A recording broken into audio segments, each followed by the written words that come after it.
Bismillahirrahmanirrahim. Assalamualaikum warahmatullahi wabarakatuh. Perkenalkan, kami dari kelompok 4 yang beranggotakan Adinda Rania Hairunisa Amani, Atin Sopiatin, Muhammad Iqbal, Rahmatika Ameliani, dan Sahrul Fadil. Kami di sini akan membahas tentang teori belajar Gestalt dan penerapannya dalam pembelajaran pandemi. Pengertian belajar menurut teori Gestalt. Belajar adalah bukan mengulangi hal-hal yang harus dipelajari, tetapi mengerti atau memperoleh insight atau pemahaman. Menurut pandangan teori ini, belajar akan semakin efektif jika materi yang akan dipelajari itu mengandung makna, yaitu jika disusun dan disajikan dengan cara memberi kemungkinan peserta didik untuk mengerti apa-apa yang sebelumnya dan menganalisis hubungan yang satu dengan yang lainnya. Belajar menurut pandangan teori Gestalt adalah proses mengembangkan insight. Insight adalah pemahaman terhadap hubungan antar bagian dalam suatu situasi permasalahan dan menganggap bahwa insight adalah inti dari pembentukan tingkah laku. Dalam teori Gestalt, terdapat prinsip-prinsip belajar Gestalt. Di antaranya, yang pertama adalah belajar adalah penyesuaian diri dengan lingkungan. Yang kedua, belajar berdasarkan keseluruhan, yaitu orang berusaha menghubungkan suatu pelajaran dengan pelajaran lainnya sebanyak mungkin. Yang ketiga, manusia bereaksi dengan lingkungan secara keseluruhan, tidak hanya secara intelektual, juga secara fisik, emosional, dan sebagainya. Yang keempat, tidak mungkin ada belajar tanpa ada kemauan untuk belajar. Motivasi memberi dorongan yang menggerakkan seluruh organisme. Yang kelima, belajar akan berhasil kalau ada tujuan.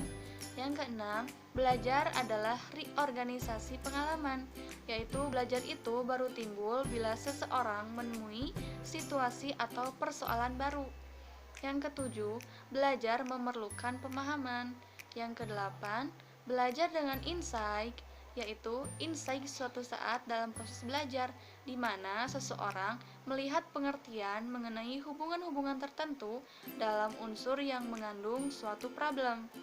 Dan yang kesembilan, belajar berlangsung secara terus-menerus, yaitu siswa memperoleh pengetahuan tidak hanya di sekolah tetapi juga di luar sekolah. Teori belajar Gestalt menurut Max Wertheimer. Max Wertheimer menekankan bahwa belajar berdasarkan pemahaman akan lebih dalam dan lebih dapat digeneralisasikan ketimbang belajar yang hanya berdasarkan pada ingatan tanpa adanya pemahaman.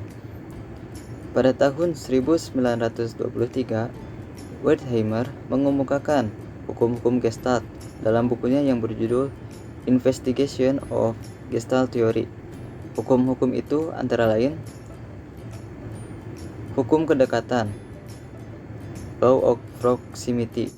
Dalam mengamati objek-objek yang berdekatan satu sama lain, akan nampak sebagai satu unit persepsi. Dengan demikian, hal-hal yang saling berdekatan dalam waktu atau tempat cenderung dianggap sebagai suatu totalitas. Hukum selanjutnya yaitu hukum ketertutupan, law of closure, menyatakan bahwa kita mempunyai tendensi untuk melengkapi atau mengisi pengalaman-pengalaman yang tidak lengkap agar menjadi lebih berarti, atau hal yang cenderung menutupi akan membentuk kesan totalitas tersendiri. Yang terakhir yaitu hukum kesamaan, law of equivalence. Dalam melakukan pengamatan, maka objek-objek yang mempunyai kemiripan satu sama lain akan diorganisir ke dalam satu persepsi. Dengan kata lain, hal-hal yang mirip satu sama lain cenderung kita persepsikan sebagai suatu kelompok atau suatu totalitas. Baik, di sini saya akan menjelaskan tentang teori belajar Gestalt menurut Wolfgang Kohler. Yang pertama, saya akan menjelaskan riwayat hidupnya terlebih dahulu. Kohler lahir di Reval, Estonia pada tanggal 21 Januari 1887. Nah, saat ia bertugas sebagai asisten dari F. Gutmann, ia bertemu dengan Wertheimer dan Kopka. Ia mengadakan penyelidikan terhadap intelijensi kera. Dari hasil kajian tersebut ditulis dalam buku bertajuk The Mentality of Apes. Nah, Kohler melakukan 4 kali eksperimen. Nah, di sini saya akan mempersingkat dari keempat eksperimen tersebut. Eksperimen yang pertama yaitu Kohler membuat sebuah sangkar yang di dalamnya telah disediakan sebuah tongkat. Simpanse kemudian dimasukkan dalam sangkar tersebut dan di atas sangkar diberi buah pisang. Melihat buah pisang yang tergelantung tersebut, simpanse 16 berusaha untuk mengambilnya, namun selalu mengalami kegagalan. Dengan demikian, simpanse mengalami sebuah problem, yaitu bagaimana bisa mendapatkan buah pisang agar dapat dimakan. Karena di dekatnya ada sebuah tongkat, maka timbullah pengertian bahwa untuk meraih sebuah pisang harus menggunakan tongkat tersebut. Dari eksperimen tersebut saya dapat menyimpulkan bahwasannya setiap apa yang ingin kita raih, kita harus berusaha dengan semaksimal mungkin agar bisa memecahkan masalah tersebut. Dapat disimpulkan dari keseluruhan eksperimen-eksperimen tersebut bahwa apabila organisme menghadapi suatu masalah atau problem, maka akan terjadi ketidakseimbangan kognitif sampai masalah itu selesai. Terima kasih. Bismillahirrahmanirrahim. Baik, di sini saya akan menjelaskan materi mengenai teori belajar Gestalt menurut Kufkofka. Kufkofka lahir di Berlin pada tanggal 18 Maret 1886. Karirnya dalam psikologi dimulai sejak dia diberi gelar doktor oleh Universitas Berlin pada tahun 1908. Pada tahun 1910, ia bertemu dengan Wedemeer dan Kohler. Bersama kedua orang ini, Kafka mendirikan aliran psikologi Gestalt di Berlin.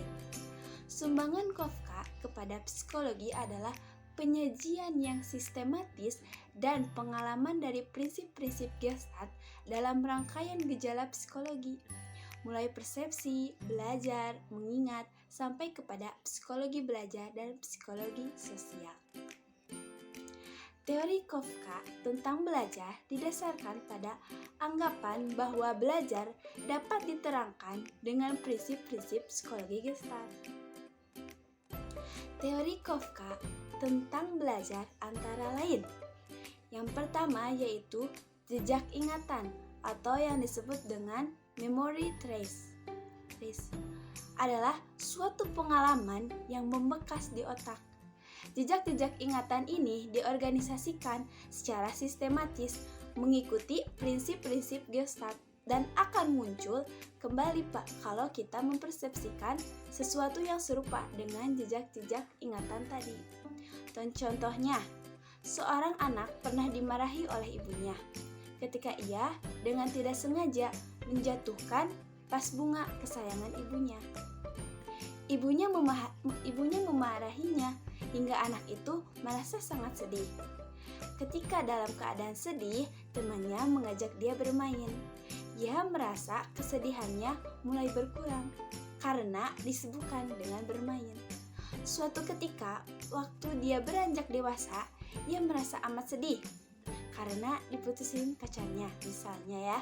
Ia pun mencoba menghibur diri dengan bermain ke tempat permainan seperti time zone bersama teman-temannya. Nah, dalam contoh di atas, anak itu mendapat solusi dari proses memory trace, yakni mengatasi kesedihan dengan menyibukkan diri dengan bermain. Yang kedua, yaitu perjalanan waktu berpengaruh terhadap jejak ingatan.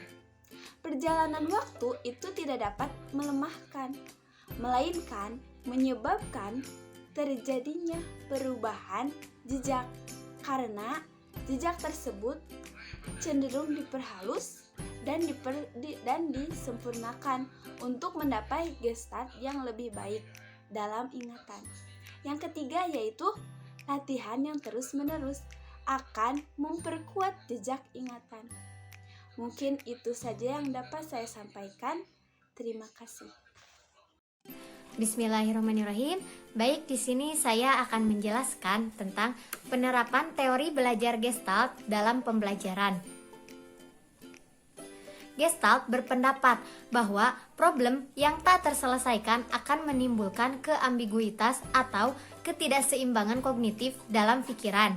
Dan itu adalah kondisi yang tidak diinginkan. Maka itu, proses belajar adalah fenomena kognitif. Apabila individu mengalami proses belajar, terjadi reorganisasi dalam perceptual field-nya. Setelah proses belajar terjadi, seseorang dapat memiliki cara pandang baru terhadap suatu problem. Aplikasi teori Gestalt dalam proses pembelajaran antara lain yaitu pengalaman tilikan atau insight. Artinya, tilikan memegang peranan yang penting dalam perilaku, yaitu kemampuan mengenal keterkaitan unsur-unsur dalam suatu objek atau peristiwa. Kemudian, pembelajaran bermakna atau meaningful learning. Kebermaknaan unsur-unsur yang terkait akan menunjang pembentukan tilikan dalam proses pembelajaran. Makin jelas, makna hubungan suatu unsur akan makin efektif sesuatu yang dipelajari. Kemudian, perilaku bertujuan atau purposive behavior. Bahwa perilaku terarah pada tujuan. Perilaku bukan hanya terjadi akibat hubungan stimulus-respon, tetapi ada keterkaitannya dengan tujuan yang ingin dicapai. Proses pembelajaran akan berjalan efektif jika peserta didik mengenal tujuan yang ingin dicapainya. Oleh karena itu, guru hendaknya menyadari tujuan sebagai arah aktivitas pengajaran dan membantu peserta didik dalam memahami tujuannya. Kemudian, prinsip ruang hidup atau life space, bahwa perilaku individu memiliki keterkaitan dengan lingkungan di mana ia berada. Oleh karena itu, materi yang diajarkan hendaknya memiliki keterkaitan dengan situasi dan kondisi lingkungan kehidupan peserta didik. Selanjutnya yaitu transfer dalam belajar. Artinya, pemindahan pola-pola perilaku dalam situasi pembelajaran tertentu ke situasi lain. Menurut pandangan Gestalt, transfer belajar terjadi dengan jalan melepaskan pengertian objek dari suatu konfigurasi dalam situasi tertentu untuk kemudian menempatkan dalam situasi konfigurasi lain dalam tata susunan yang tepat. Transfer belajar akan terjadi apabila peserta didik telah menangkap prinsip-prinsip pokok dari suatu persoalan dan menemukan generalisasi untuk kemudian digunakan dalam memecahkan masalah dalam situasi lain. Mungkin itu saja yang dapat saya dan teman-teman saya sampaikan. Mohon maaf apabila banyak kesalahan. Jika ada pertanyaan atau ada yang ingin ditanyakan, nanti kita diskusikan di ruang virtual ya. Terima kasih. Wallahul muwaffiq ila aqwamit thoriq. Wassalamualaikum warahmatullahi wabarakatuh.